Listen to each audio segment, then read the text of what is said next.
जब से विपक्षी गठबंधन ने इंडिया नाम रखा है तब से इंडिया नाम को हर जगह से हटाने की कोशिश की जा रही है। पहले तो G20 समिट के दौरान इंडिया की जगह भारत नाम का इस्तेमाल किया गया और अब भारत की शिक्षा नीति में भी एक बड़ा बदलाव करने की तैयारी की जा रही है। यानी कि अब भारत के छात्रों को, भारत के छात्र छात्राओं को इंडिया नहीं सिर्फ भारत पढ़ाया जाएगा। नमस्कार, मेरा नाम है नकुल चतुर्वेदी और आप देख रहे हैं news live now. News live now के इस बुलेटिन में बात करेंगे इजराइल हमास जंग की। यूएन में आखिर इजराइल और फिलिस्तीन आमने सामने क्यों आ गए। इसके अलावा आपको बताएंगे कि कैसे आदि कैलाश के मार्ग पर एक खाई में गिरने से 6 लोगों की मौत हो गई। इसके अलावा बात इस पर भी होगी कि आखिर एनसीईआरटी की जो किताबें हैं उनमें क्या बदलाव करने की तैयारी चल रही है। लेकिन उससे पहले देखते हैं हेडलाइंस। एनसीईआरटी की किताबों में बदला जाएगा इतिहास, अब इंडिया की जगह लिखा होगा भारत। पैनल के प्रस्ताव को मिली मंजूरी।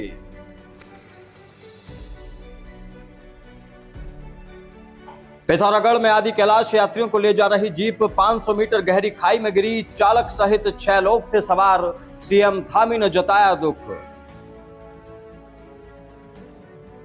और इजराइल और फिलिस्तीन जंग के बीच यूएन पहुंचा मामला, यूएन में भिड़े इजराइल और फिलिस्तीन के मंत्री। तो चलिए अब खबरें विस्तार से बात करते हैं। खबरों में सबसे पहले बात करेंगे भारत की, जहां पर शिक्षा नीति में एक बड़ा बदलाव करने की तैयारी कर ली गई है। यहां पर एनसीईआरटी की किताब में अब इंडिया नाम को हटाने की पूरी तैयारी की गई है और इस तैयारी के बाद अब कमेटी ने इस पूरे प्रस्ताव को मंजूरी भी दे दी है। दरअसल काफी समय से ये बात चली आ रही थी कि भाई जो इंडिया नाम है वो हटाया जाएगा और अब एनसीईआरटी की किताबों में इस नाम को हटाने की तैयारी शुरू कर ली गई है। एनसीईआरटी पैनल की सिफारिश उस वक्त की गई है जब सियासी हलकों में इंडिया नाम को बदलकर भारत रखने पर राजनीतिक चर्चाएं चल रही हैं। इंडिया से बदलकर भारत नाम रखे जाने की सुगबुगाहट बीते महीने सितंबर में तब शुरू हुई जब G20 आयोजन के दौरान भारत की राष्ट्रपति के नाम भेजे गए निमंत्रण पत्र में प्रेसिडेंट ऑफ इंडिया की जगह प्रेसिडेंट ऑफ भारत लिखा था। इस दौरान अब एनसीईआरटी ने जो सिफारिश की है उस सिफारिश के आधार पर अब इस बात को मंजूर कर लिया गया है कि एनसीईआरटी की किताबों में इंडिया नहीं पढ़ाया जाएगा, अब भारत पढ़ाया जाएगा। इधर इंडिया को लेकर और भारत को लेकर हमारे संविधान में क्या जिक्र है, इस पर संविधान के अनुच्छेद 1/1 में हमारे देश का नाम इंडिया अर्थात भारत, जो कि राज्यों का एक संघ होगा, कहा गया है। इससे पहले सितंबर में इस बहस को हवा मिली थी जब पीएम मोदी ने G20 बैठक के दौरान गोल मेज में उनके नाम के आगे इंडिया की जगह भारत लिखा हुआ था। इस बार एनसीईआरटी में जो बदलाव हो रहे हैं इस बारे में भारत सरकार के मंत्रियों से बात करने की कोशिश की गई। सरकार के किसी भी व्यक्ति ने इस पूरे मामले में कुछ भी स्पष्ट नहीं किया है, लेकिन खबर यह है कि भाई किताबों में यह भी पढ़ाया जाएगा कि भारत, इंडिया हटा दिया जाएगा। दूसरा ये भी पढ़ाया जाएगा कि हिंदू राजा कैसे जीते थे, हिंदू राजा योद्धा हुआ करते थे।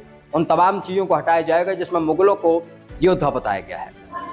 खबरों में बात करेंगे उत्तराखंड की, जहां पर आदि कैलाश की तरफ जाने वाली एक जीप 500 मीटर खाई में गिर गई जिससे उसमें सवार तमाम लोगों की मौत हो गई। राहत बचाव के काम किए गए लेकिन उन लोगों को बचाया नहीं जा सका। यह घटना अपने आप में बहुत दुखद है क्योंकि आदि कैलाश यात्रियों को लेकर यह जीप जा रही थी और 500 मीटर गहरी खाई में गिर गई। चालक के साथ 6 लोगों की मौत हो गई है। धारचूला गुंजी मोटर मार्ग पर गर्भाधार के समीप आदि कैलाश यात्रियों को एक जीप लेकर जा रही थी। इस दौरान वो खाई में गिर गई। जीप में चालक के साथ 6 यात्री सवार थे। पीटीआई के मुताबिक हादसे में सभी की मौत हो गई है। 4 लोग बेंगलुरु से आए थे। दुर्घटना स्थल के बेहद खतरनाक होने और भारी बारिश के चलते यात्रियों को बचाने की कोशिश नहीं की जा सकी। उधर मुख्यमंत्री पुष्कर सिंह धामी ने इस पूरे हादसे पर दुख जताया है। जानकारी के मुताबिक आदि कैलाश यात्रियों को लेकर धारचूला की ओर से लौट रही जीप मंगलवार को करीब 2:30 बजे गर्भाधार के पास 500 मीटर गहरी खाई में गिर गई। दुर्घटनाग्रस्त जीप में जिन लोगों के सवार होने की बात कही जा रही है उनके नामों की सूची भी पुलिस को आईटीबीपी से मिली है। लेकिन सवाल यह है कि भाई उत्तराखंड में ये जो हादसे हो रहे हैं, इन हादसों से निपटने की सरकारी तैयारी क्या है। आदि कैलाश अगर यात्रियों को लेकर जीप जा रही थी तो वो मार्ग कैसा रहा होगा जिस मार्ग से वो खाई में गिर गई है। फिलहाल इस पूरे मामले में पुष्कर सिंह धामी ने दुख व्यक्त किया है, लेकिन सिर्फ दुख व्यक्त करने से काम नहीं चलेगा। और अब बात करते हैं दुनिया के उस सबसे बड़े मुद्दे की, जो मुद्दा इससे पूरी दुनिया में चर्चा का विषय बना हुआ है। इजराइल और फिलिस्तीन के बीच युद्ध जारी है। इस युद्ध की लपटें पूरी दुनिया में धीरे धीरे बढ़ रही हैं, लेकिन अब इस युद्ध की बात यूएन में पहुंच गई है। यूएन की बैठक में जब इस युद्ध की चर्चा हुई तो इजराइल और फिलिस्तीन दोनों के मंत्री आमने सामने आ गए, दोनों ने एक दूसरे को टारगेट कर दिया और ये कह दिया, इधर फिलिस्तीन के मंत्री ने कहा कि भाई ये बहुत ज्यादा गलत हो रहा है इंसानों के साथ और मानवीय लोगों के साथ। उधर इजराइल ने भी साफ कर दिया, जब तक हमास का एक एक सदस्य हम खत्म नहीं कर देते तब तक ये जंग जारी रहेगी। इस जंग में क्या होने वाला है आगे ये तो बाद में पता चलेगा, लेकिन फिलहाल आपको एक एक करके हम दोनों के बयान सुनाते हैं, दोनों ने क्या कुछ कहा इससे पूरे मामले को लेकर। Nothing can justify what Israel is doing. This is targeting of civilians or at best inhumane. The proportional response to October 7 massacre is a total distraction to the last one of the Hamas. Israel और फिलिस्तीन के बीच जंग जारी है और इसी जंग के बीच यूएन में जो हुआ है उसकी चर्चा पूरी दुनिया में हो रही है।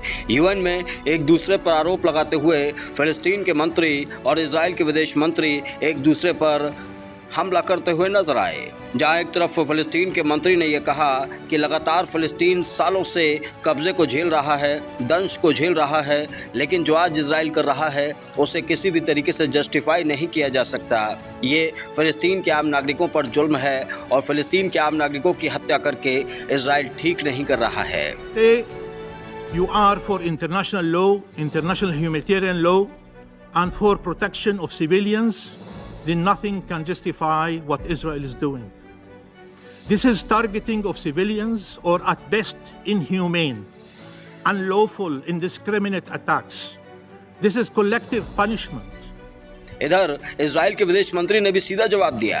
उन्होंने कहा कि 7 अक्टूबर को जो हमारे देश में हुआ उसके बाद हमारा देश हमास के आखिरी सदस्य के खात्मे तक नहीं रुकने वाला है। हमारा सीधा लक्ष्य है हमास को पूरे तरीके से खत्म करना और अब हम हमास को उठने नहीं देंगे। Proportional response to October 7 massacre is a total distraction to the last one of the Hamas.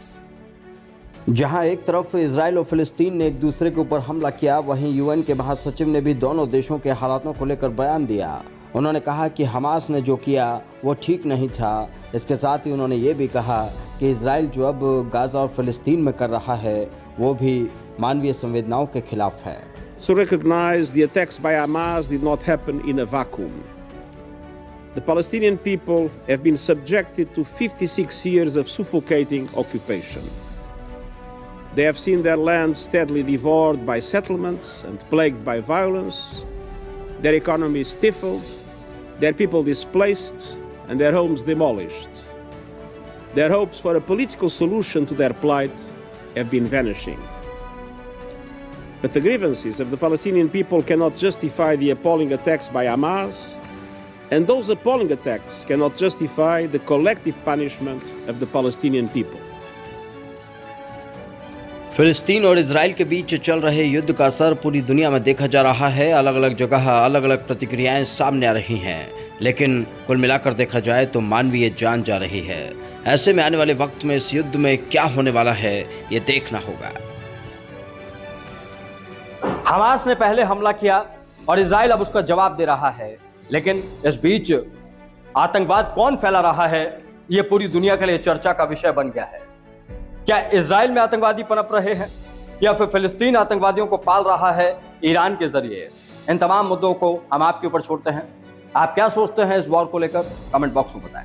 फिलहाल न्यूज लाइव नाउ के इस बुलेटिन में इतना ही, लेकिन देश और दुनिया के अहम खबरों के लिए आप बने रहिए हमारे साथ। नमस्कार।